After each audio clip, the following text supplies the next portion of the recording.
Hey gang, and welcome back. This week we take a look at Sultai's Slithering Shaman. This is Sidisi, Brood Tyrant.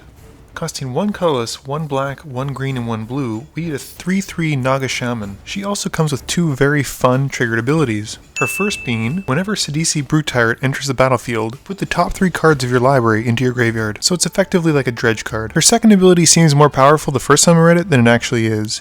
It cares about whenever 1 or more creature cards is going into your graveyard. Basically, you're trading creature cards from your library into your graveyard for 1 2/2 black zombie token. This means that even if you hit 3 creatures with her ability when you attack or when you cast her, you only get 1 2/2 zombie. Straight away, it becomes very evident that you don't want to mill a ton of cards at once. Hermit Druid is not the card for this deck. Sidisi is also up against a bunch of stiff competition because Sultai isn't short on awesome commanders. Her easiest comparison is probably to the Mimeoplasm. Both cards want graveyards, both cards want creatures going into graveyards, and both cards interact with your graveyard. The difference is quite obvious though. Mimeoplasm wants very selective creatures going into your graveyard so that he can transform into them, whereas Sidisi doesn't care what creature goes in, so long as only one goes in at a time. Sidisi also has to fight for her spot against Tassiger, the Golden Fang. He also interacts with your graveyard, but in a different way. He likes to use your graveyard as a way to cast him for very cheap, and recur cards from your graveyard back to your hand. Lastly, Leovold is more concerned with other people's graveyards, in the sense of basically putting cards from their hands into them by causing them to wheel and wheel and wheel. Of the 3, I find that Sidisi is probably the least threatening, but at the same time offers a lot of fun if you don't want to go a very competitive route. I've personally built her as a dredge-heavy deck, but I've seen other people play her as a zombie tribal deck. With all that in mind, let's look at some cards that we can put in our decks.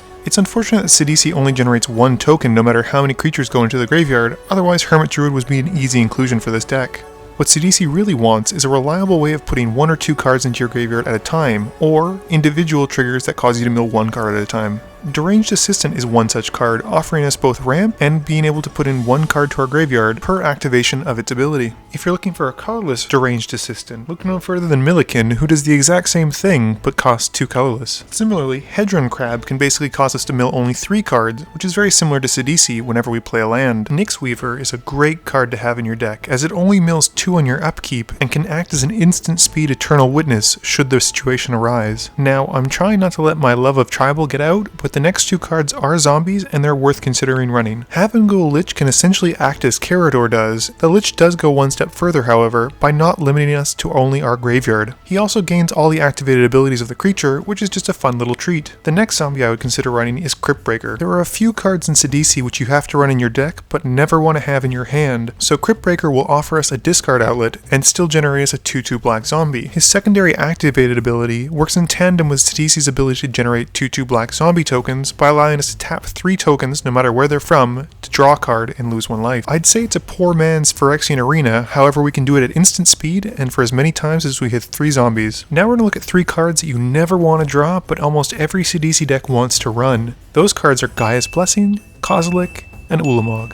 One of Sidisi's strengths is also her greatest weakness, in that she basically is going to fill up your graveyard very, very quickly. It is critical that you run a few of these cards at the very least to prevent yourself from decking out from your own dredge. Now, you don't have to necessarily run both of the Eldrazi's, but I would recommend at least running 1 and Gaia's Blessing to increase the chances of you being able to hit or discard one of these cards. The strongest card you could possibly consider running for Sidisi is Mesmeric Orb. Not only will it wreak havoc with your opponent's Sensei's Divining Tops, it'll also punish anyone running instant speed tutors, like Worldly Tutor or Vampiric Tutor. Orb also acts as a third of a 3-card combo, which generates us infinite 2/2 black zombie tokens. What you need for this combo is for Sidisi and Mesmeric Orb to be on the field, and either Seeker of the Skybreak, a Pheto Alchemist, or Basalt Monolith. Essentially, the criteria for the third part of the combo is that it's a permanent that's able to untap itself multiple times. Seeker and Alchemist do so by allowing them to untap themselves, whereas Basalt Monolith can be tapped for 3 mana and then using that same mana can untap itself. As Mesmeric Orb triggers off of each untap, this allows us to get infinite Sidisi triggers, only going 1 card deep at a time. Additional cards that are worth considering are cards that have flashback on them, allowing us to mill them and still be able to get some use out of them. Some of my personal favorites include Army of the Damned, Forbidden Alchemy, and Deep Analysis. You can also consider running a lot of cards with Dredge on them, as it allows us to mill at a very controlled and often small amount. Lastly, there are a lot of lands that will do really well in this deck, like Volrath's Stronghold, Nephalia Drownyard, and Drownyard Temple, which is a recent fun card that I enjoy including in any graveyard-based deck. Beyond that, Sphogthos, the Restless Tomb, is a pseudo-man land that also benefits from Lords because it's a zombie itself. Anyway gang, that's my take on Sidisi Brood Tyrant. Do you enjoy this slithery Sultai general? How would you build it? Zombie Tribal or self-mill/dredge? Please don't forget, new videos go up every Monday, and as always, thank you for watching, and please be sure to like, comment, share, and subscribe for more.